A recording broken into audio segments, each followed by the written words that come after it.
জানিয়ে দেব সর্বশেষ আপডেট বাংলা সংবাদ। শুরুতেই শিরোনাম। হাসিনা বিরোধী শিবিরে বড় ভাঙন, এক ঘরে বিএনপি, অনিশ্চিত ভোট দীর্ঘায়িত হতে পারে ইউনূস শাসন। এরপরেই জানাবো সংবিধান আদেশে জুলাই সনদ বাস্তবায়নের সুপারিশ বিশেষজ্ঞদের।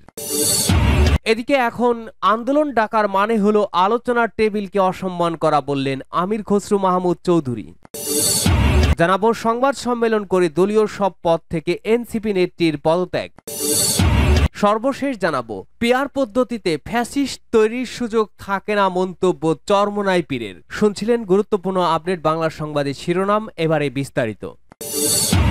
হাসিনা বিরোধী শিবিরে বড় ভাঙন, এক ঘরে বিএনপি, অনিশ্চিত ভোট দীর্ঘায়িত হতে পারে ইউনূস শাসন। চলতি সপ্তাহে রাজপথে আন্দোলনে নামছে জামায়াতে ইসলামী সহ বাংলাদেশের 9টি পার্টি। এর অধিকাংশই ইসলামপন্থী দল। দলগুলি যুগপৎ আন্দোলনের কথা না বললেও তাদের দাবি অভিন্ন এবং একই সময় আন্দোলনে নামার সিদ্ধান্ত নিয়েছে, যা ঐক্যবদ্ধ প্রতিবাদের রূপ নিতে পারে। দ্রুত বদলাচ্ছে দেশের রাজনীতি। চলতি পরিস্থিতি বর্ণনা করতে বলা যেতে পারে বাংলাদেশ আওয়ামী লীগ তথা শেখ হাসিনা বিরোধী শিবিরে দ্রুত ভাঙন ধরছে। পরিবর্তিত পরিস্থিতিতে একঘরে অবস্থা বিএনপির। খালেদা জিয়ার দল পাল্টা কর্মসূচি ঘোষণা করলে পরিস্থিতি ঘোলাটে হয়ে উঠতে পারে বলে মনে করা হচ্ছে। রাজনৈতিক অচল অবস্থার সুযোগে ইউনূস সরকার ক্ষমতা আঁকড়ে থাকতে পারে, এমন সম্ভাবনা উড়িয়ে দিচ্ছে না রাজনৈতিক মহল। জামায়াত সহ ইসলামী দলগুলির পেছনে ইউনূস সরকারের মদত রয়েছে বলেও মনে করছেন কোনো মহল। চলতি সপ্তাহে রাজপথে আন্দোলনে নামতে হচ্ছে জামায়াত ইসলামী সহ বাংলাদেশের 9টি পার্টি। এর অধিকাংশই ইসলামপন্থী দল। দলগুলি যুগপৎ আন্দোলনের কথা না বললেও তাদের দাবি অভিন্ন এবং একই সময়ে আন্দোলনে নামার সিদ্ধান্ত নিয়েছে, যা ঐক্যবদ্ধ প্রতিবাদের রূপ নিতে পারে। জাতীয় ঐক্যমত্য কমিশন যখন ফ্যাসিবাদ বিরোধী বোঝাপড়া গড়ে নতুন বাংলাদেশ বিনির্মাণের কথা বলছে, তখন আলোচনার টেবিল ছেড়ে জামায়াত সহ 9টি দলের রাজপথে আন্দোলনের সিদ্ধান্ত গণ অভ্যুত্থান পরবর্তী রাজনীতিতে নতুন পর্ব বলা চলে। আওয়ামী লীগের গত 15 বছরের শাসনকে ফ্যাসিবাদী জামানা বলা হয়। হাসিনা সরকারের পতনের পর আওয়ামী লীগের নেতৃত্বাধীন 14 দলের জোট শরিকেরা বাদে বাকি পার্টিগুলো মোহাম্মদ ইউনূস সরকারের ছত্রছায়ায় সাবেক শাসক দলের বিরুদ্ধে একজোট হয়েছিল। যে উদ্যোগকে কেন্দ্র করে বিভেদ ভুলে ভিন্ন মতের দলগুলি একজোট হয়, সেই অবাধ ও শান্তিপূর্ণ নির্বাচনে এখন গুরুতর প্রশ্নের মুখে। সরকার আগামী বছর ফেব্রুয়ারিতে জাতীয় সংসদ নির্বাচন করার ঘোষণা দিলেও জামায়াত ইসলামী এবং এনসিপি বা জাতীয় নাগরিক পার্টি এবং ইসলামী দলগুলির দাবি প্রয়োজনীয় সংস্কার এবং জুলাই সনদের ভিত্তিতে জাতীয় সংসদ নির্বাচনে ভোট করতে হবে। তার জন্য যত সময় লাগবে, তাড়াহুড়ো করে নির্বাচন করা যাবে না। এছাড়া সংখ্যানুপাতিক প্রতিনিধিত্ব অর্থাৎ পিআর পদ্ধতিতে নির্বাচন এবং আওয়ামী লীগের মতোই জাতীয় পার্টি ও 14 দলের কার্যক্রম নিষিদ্ধ করা সহ বেশ কিছু বিষয়ে বিএনপির সঙ্গে মতভেদ তৈরি হয়েছে। বিএনপি সংখ্যানুপাতিক নির্বাচনের বিরোধী। তাদের বক্তব্য, এর ফলে দুর্বল সরকার গঠন হবে, তাতে দেশে নৈরাজ্য তৈরি হবে। সংখ্যানুপাতিক নির্বাচনে প্রাপ্ত ভোটের ভিত্তিতে দলগুলি সংসদে আসন পাবে, তাতে বিএনপির আসন কমে যেতে পারে। তাছাড়া ভবিষ্যতে তাদের নিষিদ্ধ করার দাবি উঠতে পারে। এই আশঙ্কায় বিএনপি সরাসরি আওয়ামী লীগ সহ কোনো দলকে নিষিদ্ধ করার পক্ষে মত দিতে নারাজ। যদিও আওয়ামী লীগের কার্যক্রম নিষিদ্ধ করার সিদ্ধান্তকে তারা পরোক্ষ সমর্থন করেছিল। বিএনপির আরও বক্তব্য, জুলাই সনদ বাস্তবায়ন নবগঠিত জাতীয় সংসদের ওপরে ছেড়ে দেওয়া উচিত, অর্থাৎ তারা ভোটের আগে জুলাই সনদ বাস্তবায়নের সিদ্ধান্ত নিতে নারাজ। আওয়ামী লীগ বিরোধী দলগুলির বোঝাপড়ায় এমন মতভেদ নিয়ে বাংলাদেশের রাজনীতি সরগরম। গত রবিবার স্বরাষ্ট্র মন্ত্রণালয়ের উপদেষ্টা মণ্ডলীর বৈঠকে একটি গোয়েন্দা সংস্থার প্রধান এই প্রসঙ্গ উত্থাপন করে বিএনপির নাম না করে বলেন, একটি দল ক্রমশ কণ্ঠসা হয়ে পড়ছে ফ্যাসিবাদের। এই ক্ষেত্রে আওয়ামী লীগ বিরুদ্ধে রাজনৈতিক দলগুলির বোঝাপড়া বড় ধরনের ফাটল তৈরি হয়। এই পরিস্থিতি তৈরি হয়েছে। বিএনপির সঙ্গে বাকিদের এমন মতবিরোধের প্রতিক্রিয়া নিয়ে চিন্তিত সংশ্লিষ্ট সব মহল। বাংলাদেশ আরও রাজনৈতিক অস্থিরতার কবলে পড়তে পারে বলে মনে করছে দলগুলি। এই সুযোগে ইউনূস সরকার লম্বা সময় ক্ষমতায় থেকে যেতে পারে বলে অনেকেরই ধারণা। আলোচনার টেবিল ছেড়ে বাকি দলগুলি মাঠে নামার কর্মসূচি ঘোষণা করায় বিরক্ত বিএনপি।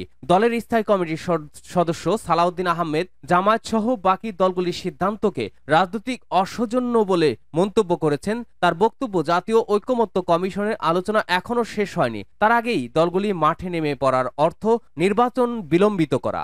সংবিধান আদেশে জুলাই সনদ বাস্তবায়নে সুপারিশ বিশেষজ্ঞদের। জুলাই জাতীয় সনদের সংবিধান সম্পর্কিত প্রস্তাবগুলো সংবিধান আদেশের সিওর মাধ্যমে বাস্তবায়ন করার চূড়ান্ত সুপারিশ করেছে বিশেষজ্ঞরা। আগামী জাতীয় সংসদ নির্বাচনের দিন গণভোটের মাধ্যমে এই আদেশের ওপরে জনগণের বৈধতা নেওয়ার পরামর্শ দিয়েছেন তারা। বুধবার 17 সেপ্টেম্বর সকালে রাজধানীর হেয়ার রোডে ফরেন সার্ভিস একাডেমিতে জুলাই সনদ বাস্তবায়ন পদ্ধতির ওপরে নির্ধারণে রাজনৈতিক দলগুলোর সঙ্গে তৃতীয় ধাপের সংলাপের তৃতীয় দিনে বিষয়টি উত্থাপন করে জাতীয় ঐক্যমত্য কমিশন। এর আগে গত রোববার বিশেষজ্ঞদের সঙ্গে বৈঠক করে ঐক্যমত্য কমিশন। সেখানে জুলাই ঘোষণাপত্রের 22 ধারা অনুযায়ী সংবিধান আদেশের মাধ্যমে জুলাই সনদের সাংবিধানিক সম্পর্কিত বিষয়গুলো বাস্তবায়নের পরামর্শ দেন তারা। বিশেষজ্ঞদের প্রস্তাবে বলা হয়েছে, অন্তর্বর্তী সরকার জুলাই সনদে মৌলিক সংস্কারগুলোকে অন্তর্ভুক্ত করে জুলাই ঘোষণাপত্রের 22 অনুচ্ছেদের ক্ষমতা বলে একটি সংবিধান আদেশ জারি করতে পারে। সেক্ষেত্রে এই আদেশ তাৎক্ষণিকভাবে কার্যকর হবে। এ বিষয়ে বিশেষজ্ঞরা আরও বলেন, সংবিধান আদেশকে একটি গণভোটে উপস্থাপন করা যেতে পারে, যা আগামী সাধারণ নির্বাচনের একই দিনে অনুষ্ঠিত হবে। সংবিধান আদেশে গণভোটের বিধানও অন্তর্ভুক্ত করা যেতে পারে যদি সংবিধান আদেশ জনগণের অনুমোদন পায় গণভোটের মাধ্যমে, তবে তা প্রণয়ন তারিখ থেকেই বৈধ হিসেবে গণ্য হবে। এখন আন্দোলন ডাকার মানে হলো আলোচনার টেবিলকে অসম্মান করা, বললেন আমির খসরু মাহমুদ চৌধুরী। আলোচনা চলমান থাকা সত্ত্বেও কয়েকটি রাজনৈতিক দলের ডাকা আন্দোলনকে আলোচনার টেবিলকে অসম্মান করা হিসেবে দেখছেন বিএনপির স্থায়ী কমিটির সদস্য আমির খসরু মাহমুদ চৌধুরী। বুধবার রাজধানীর বনানীতে নিজ কার্যালয়ে সাংবাদিকদের তিনি একথা জানান। আমির খসরু বলেন, এখনো আলোচনা চলছে, এর মধ্যে বেশিরভাগ ইস্যুতে ঐক্যমত্য হয়ে গেছে। এ অবস্থায় আন্দোলনের ডাকের বিষয়ে জনগণের প্রশ্ন থেকে যাবে। তিনি বলেন, নিশ্চয়ই নির্বাচন নিয়ে তাদের অনীহা আছে, এটা নিয়ে ঐক্যমত্য হয়নি এখনো, তবে আলোচনা চলমান রয়েছে। সেখানে আন্দোলনের ডাকার অর্থ আলোচনার টেবিলকে অসম্মান করা। তারা দেশকে অস্থিতিশীল করতে চায় কিনা সেই প্রশ্ন জনগণের মাঝে চলে এসেছে। বিতাড়িত শক্তিকে ফেরত আসার পথ তৈরি হচ্ছে কিনা সেই প্রশ্নও থেকে যাবে। সাংবাদিকদের এক প্রশ্নের জবাবে এই বিএনপি নেতা বলেন, চাপের কোনো প্রশ্নই আসে না, আমাদের নেতাকর্মীরা নির্বাচনের পথে নেমে গেছে। আমির খসরু বলেন, জনগণ যেখানে নির্বাচনের জন্য অপেক্ষায়, তখন মাঠ দখল করতে হবে। ভোটের প্রচারণার মাধ্যমে জনগণের চাওয়া শান্তিপূর্ণ পরিবেশ, সেখানে কেউ বাধা সৃষ্টি করলে যার যার রাজনৈতিক ভবিষ্যৎ সে বুঝে নেবে। সংবাদ সম্মেলন করে দলীয় সব পদ থেকে এনসিপি নেত্রীর পদত্যাগ। জাতীয় নাগরিক পার্টি এনসিপি এর রাজশাহী জেলা শাখার যুগ্ম সমন্বয়ক শামীমা সুলতানা মায়া দলীয় সব পদ থেকে পদত্যাগ করেছেন। মঙ্গলবার 16 সেপ্টেম্বর রাজশাহী নগরীর সাহেব বাজার 0 পয়েন্টে এক সংবাদ সম্মেলনে আনুষ্ঠানিকভাবে তিনি পদত্যাগের ঘোষণা দেন। সংবাদ সম্মেলনে মায়া বলেন, আমি সবসময় নীতি ও সততা ও জনগণের কল্যাণকে প্রাধান্য দিয়ে দায়িত্ব পালন করেছি, কিন্তু দলের ভেতরে আমার বিরুদ্ধে যেভাবে মিথ্যা অভিযোগ ও বিভ্রান্তিমূলক প্রচারণা চালানো হয়েছে তা আমার নৈতিকতার সঙ্গে সামঞ্জস্যপূর্ণ নয়। তিনি আরো বলেন, রাজনীতিতে সবচেয়ে বড় শক্তি হচ্ছে বিশ্বাসযোগ্যতা। সেই বিশ্বাস হারানোর আগেই আমি নিজেই দায়িত্ব থেকে সরে দাঁড়াচ্ছি। পদত্যাগের সিদ্ধান্ত কারো বিরুদ্ধে নয় বলেও উল্লেখ করেন শামীমা সুলতানা। তিনি বলেন, এই সিদ্ধান্ত কারো প্রতি আঘাত হানার উদ্দেশ্য নয়। আমি আমার বিবেক ও আত্মমর্যাদার জায়গা থেকে সরে দাঁড়াচ্ছি, তবে দেশ ও সমাজের কল্যাণে ইতিবাচক কার্যক্রম চালিয়ে যাব। মায়া অভিযোগ করে জানান, গত 4 আগস্ট এনসিপির কেন্দ্রীয় সংসদের কাছে একটি লিখিত অভিযোগ জমা দিয়েছিলেন, কিন্তু দীর্ঘ সময় পার হলেও কেন্দ্র থেকে কোনো সুরাহা বা পদক্ষেপ নেওয়া হয়নি। এর পরিপ্রেক্ষিতেই তিনি নিজেকে দল থেকে প্রত্যাহার করে নেওয়ার সিদ্ধান্ত নেন। এ বিষয়ে এনসিপির রাজশাহী মহানগর শাখার প্রধান সমন্বয়কারী মোবাশ্বের আলী বলেন, মায়া সহ আরো কয়েকজনের বিরুদ্ধে আওয়ামী লীগের সঙ্গে সংশ্লিষ্টতার অভিযোগ আমাদের হাতে এসেছে। যাচাই বাছাই করে আমরা সত্যতা পেয়েছি, তাই বিষয়টি কেন্দ্রীয় কমিটিকে অবগত করার সিদ্ধান্ত নিয়েছি।